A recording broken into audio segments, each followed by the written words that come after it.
Dahil nagkikrave na kami sa Filipino food, pumunta kami dito sa Tamvi para tikman ang di umano'y adobo ng Vietnam. Ano naman kaya lasa nito? Tikman natin.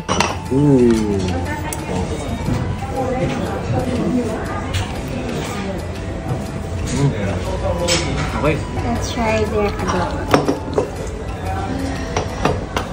Pagkain ng Pinoy.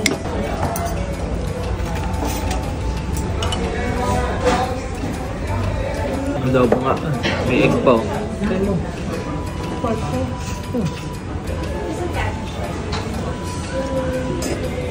Pagkatapos niyan ay pumunta naman kami dito sa Mason Central para tignan yung kanilang prison. Grabe, nakakakilabot. Makikita mo talaga dito yung culture at gaano kahirap yung buhay ng mga prisoner nila dito. Tipong nakakulong na tapos nakagapos pa ang mga paa. Yung iba nga dito, sa kulungan ng mga babae ay sinasama na rin nila doon yung kanilang mga anak. After noon ay dumaan lang kami dito sa St. Joseph Cathedral para mag-picture taking at kumain ulit dito sa Train Street para medyo kabahan naman kami habang kumakain ng dinner.